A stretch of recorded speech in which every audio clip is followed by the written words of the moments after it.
हूँ स्वाध्याय YouTube channel पे आप सभी का स्वागत है।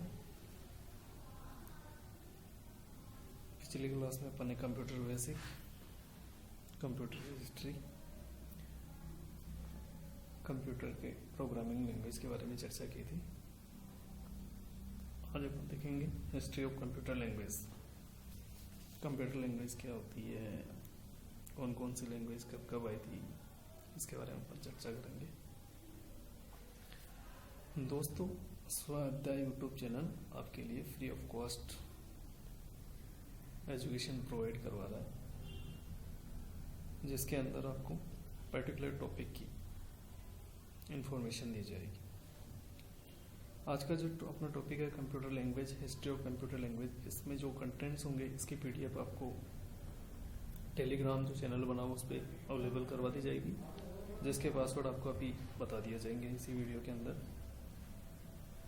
ज़्यादा से ज़्यादा चैनल को सब्सक्राइब करें, बेल आइकन है बेल आइकन को प्रेस करें ताकि नोटिफिकेशन आपके पास आता रहे, और शेयर करें।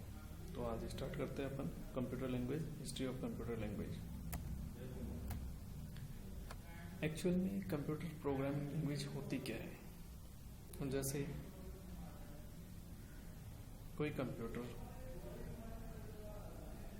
के बीच में अपन जो संवाद करेंगे, वार्तालाप करेंगे, वो एक लैंग्वेज के अंदर होता है। जैसे मान लो तो कॉमनली मैन के बीच में, ह्यूमंस के बीच में अगर वार्तालाप होती है तो वो एक पर्टिकुलर लैंग्वेज होती है, हिंदी हो सकती है, इंग्लिश हो सकती है।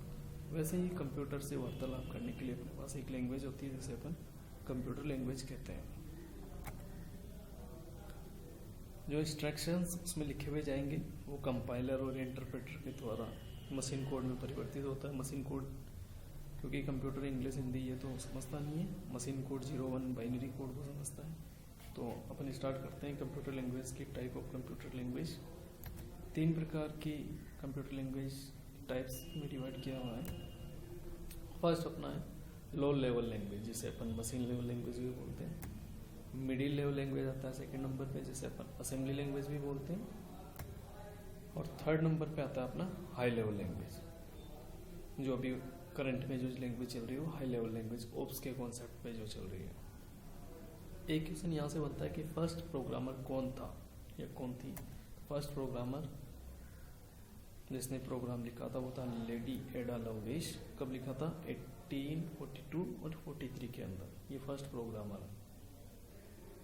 अब अपन डिटेल में पढ़ते हैं। फर्स्ट कंप्यूटर लैंग्वेज जो आई थी वो आई थी फॉर्मूला ट्रांसलेशन। इसके जो निर्माता थे, जिन्होंने इसको डेवलप किया था, किसने किया था इसको डेवलप? जॉन बेकस ने। कब किया था?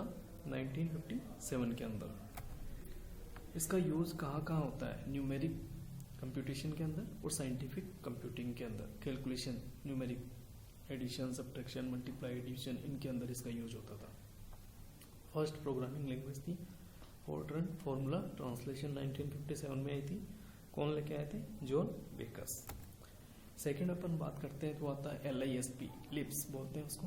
1958 के अंदर इसकी फुल फॉर्म होती है लिस्ट प्रोसेसिंग।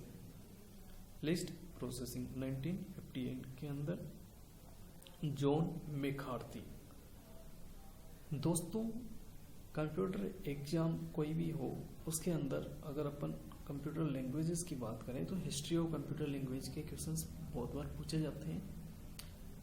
इसके अंदर आपको पता होना चाहिए कौन सी लैंग्वेज कब आई थी, किसने बनाई थी, क्या इसका बेसिक यूज था। जैसे अपन ने अभी फोर्ट्रॉन देखा है, लिप्स देखी है।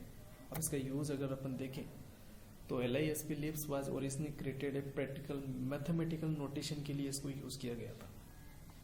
नेक्स्ट अगर अपन बात करें वो होता है कोबोल, जो लैंग्वेज आई थी कॉमन बिजनेस ओरिएंटेड लैंग्वेज। कब आई थी? 1959 के अंदर। इसके जो निर्माता थे वो था कोडासिल। कौन थे? कोडासिल। 1959 के अंदर कोबोल का फुल फॉर्म पूछा जाए तो कॉमन बिजनेस ओरिएंटेड लैंग्वेज। इसका यूज कहाँ करते थे? बिजनेस के अंदर, फाइनेंस या एडमिनिस्ट्रेटिव जो सिस्टम्स होते हैं कंपनीज के या गवर्नमेंट को जो सिस्टम होते थे पहले, उनमें यूज किया जाता था। नेक्स्ट अपन बात करते हैं APL की। APL की फुल फॉर्म होती है प्रोग्रामिंग लैंग्वेज। कब डेवलप की गई? 1962 में। किसने डेवलप की? केनेथ ई एवर्सन ने। किसने डेवलप की? केनेथ ई एवर्सन ने। कब की थी? 1962 में। APL इसका यूज कहाँ होता था? ये large range of graphic symbols के लिए इसका यूज किया जाता था। नेक्स्ट अगर अपन बात करें तो आता है basic beginners all purpose symbolic instruction code 1964 में। इसके निर्माता कौन थे? किन्होंने इसको डेवलप किया था बेसिक को? 1964 में जॉन सी केमेनी और थॉमस ई कर्ट्ज ने बनाया था इस लैंग्वेज को। इसका यूज कहाँ होता था? कंप्यूटर गेम्स में। कंप्यूटर गेम्स जो अपन बनाते हैं वो इस लैंग्वेज के अंदर बनाए गए थे। नेक्स्ट अपन बात करते हैं PL फर्स्ट की, प्रोग्रामिंग लैंग्वेज फर्स्ट जो IBM ने बनाई थी 1964 के अंदर। इसका एकेडमिक के अंदर, कमर्शियल यूज के अंदर यूज होता था। नेक्स्ट अपन बात करते हैं BCPL 1967 basic combined programming language. Full form क्या होती है? बेसिक कंबाइंड प्रोग्रामिंग लैंग्वेज 1967 के अंदर। इसके आविष्कार किसने किया था? मार्टिन रिचर्ड्स ने इसका आविष्कार किया था। कब किया था? 1967 के अंदर। इसका यूज बेसिकली BCPL कोई लंबे टाइम तक चलने वाली लैंग्वेज नहीं थी, लेकिन BCPL को बेस मानते हुए B का डेवलपमेंट हुआ और B से फिर आगे C लैंग्वेज का डेवलपमेंट होता है। तो बेसिक BCPL को बेस माना जाता है। नेक्स्ट अगर अपन लैंग्वेज की बात करें तो आता है पास्कल 1970 के अंदर। 1970 के अंदर निकोलस नामक के एक वैज्ञानिक थे जिन्होंने पास्कल का निर्माण किया था। नेक्स्ट सी लैंग्वेज 1972 में डेनिस रिची ने इसका आविष्कार किया था। कहाँ पे किया था? बेल लेबोरेटरीज में 1972 के अंदर। इसको general purpose high level language कहा जाता है। यूनिक्स ऑपरेटिंग सिस्टम सी लैंग्वेज के अंदर ही लिखा जाता है। एक क्वेश्चन ये होता है मदर ऑफ लैंग्वेज भी सी को बोला जाता है। डेनिस रिची इसके आविष्कार है 1972। फिर अपन बात करते हैं prologue is a logical programming language को अपन प्रोलोग बोलते हैं 1972 के अंदर। यही एलेन कॉलमेरियर इसके वो थे जनक। इसका यूज कहाँ किया जाता था? प्रोलोग का यूज AI आर्टिफिशियल इंटेलिजेंस के अंदर किया जाता था। नेक्स्ट आता है स्ट्रक्चर्ड क्वेरी लैंग्वेज SQL 1978। किसने बनाई थी? मार्टिन रिचर्ड ने। मार्टिन रिचर्ड ने पहले कौन सी लैंग्वेज बनाई थी? BCPL। और अभी इन्होंने SQL किसने बनाई? मार्टिन रिचर्ड ने। कब बनाया? 78 के अंदर। और पहले BCPL कब आई थी? 1967 के अंदर। SQL का स्ट्रक्चर्ड क्वेरी लैंग्वेज का यूज अपन कहाँ करते हैं? डेटाबेस के अंदर। फिर आता है एडा। ये structured imperative object oriented high level language थी एडा। जो किसने डेवलप किया था एडा को? जीन्स आइसबेन ने किया था 1980 के अंदर। नेक्स्ट अपन बात करते हैं C++ की 1983 में। C विद क्लासेस इसको बोला जाता है। इसमें ओप्स के कॉन्सेप्ट आए थे। किसने आविष्कार किया था इसका? ब्रजाने स्ट्राइटरस ने। इसका यूज कहाँ होता है? अभी एडोबे हुआ, गूगल क्रोम हुआ, मोजिला फायरफॉक्स हुआ, माइक्रोसॉफ्ट इंटरनेट एक्सप्लोरर, इनमें C++ का यूज होता है। C++ के जस्ट आगे पाइथन कब आई थी? 1991 में। ये भी ओप्स के कॉन्सेप्ट पे थी।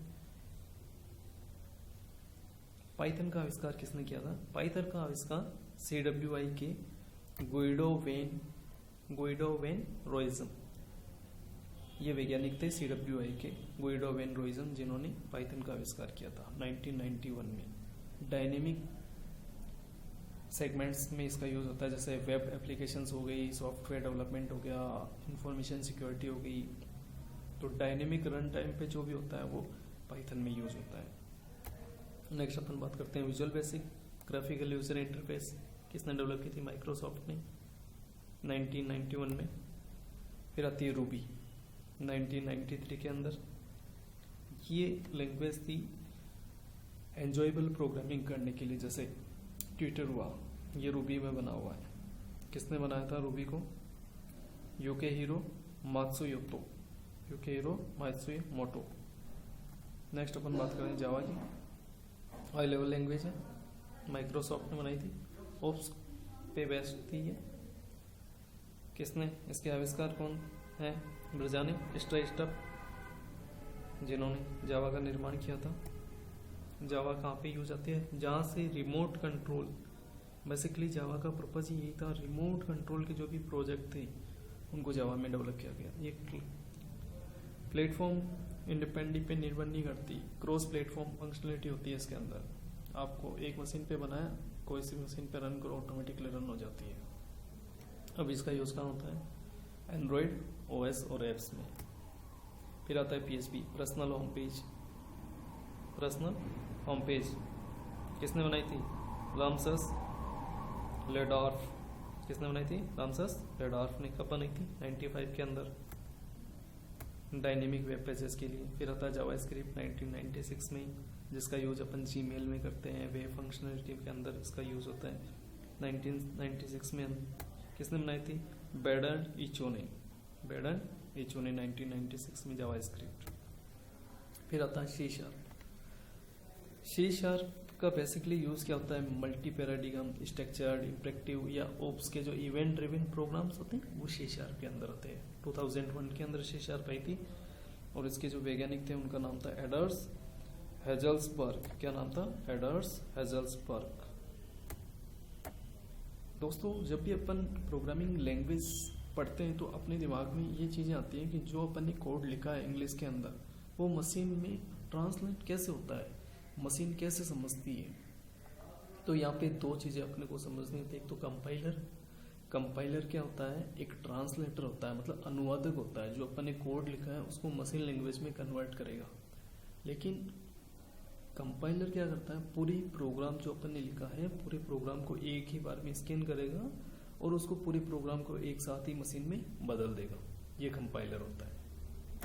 जबकि एक दूसरी टर्म आती है इंटरप्रेटर। इंटरप्रेटर भी कंपाइलर के जैसे ही होता है, लेकिन इसमें क्या होता है? पर्टिकुलर लाइन को ही ट्रांसलेट करते हैं। अगर उस लाइन में कोई एरर हो तो वो एरर शो होगी, जब तक वो एरर सोल्व आउट नहीं होती वो नेक्स्ट लाइन पे नहीं जाएगा। तो कंपाइलर क्या करेगा? पूरे प्रोग्राम को कंपाइल करके उसको सोर्स कोड में बदलेगा, जो भी एरर होगी वो एक साथ दिखाएगा। जबकि इंटरप्रेटर क्या करता है? एक एक लाइन को स्कैन करता है और उनको सोर्स कोड को एग्जीक्यूटेबल कोड या .obj ऑब्जेक्ट फाइल में कन्वर्ट करता है। इंटरप्रेटर सोर्स कोड की पहली लाइन को अनुवाद करेगा, अगर उसमें कोई एरर आ रही है तो वो आगे वाली लाइन पे नहीं जाएगा जब तक कि उसके एरर को ठीक ना किया जा सकता हो। ये बेसिक डिफरेंस होता है कंपाइलर और इंटरप्रेटर। दोस्तों, आज अपन ने पढ़ा था कंप्यूटर की हिस्ट्री ऑफ कंप्यूटर।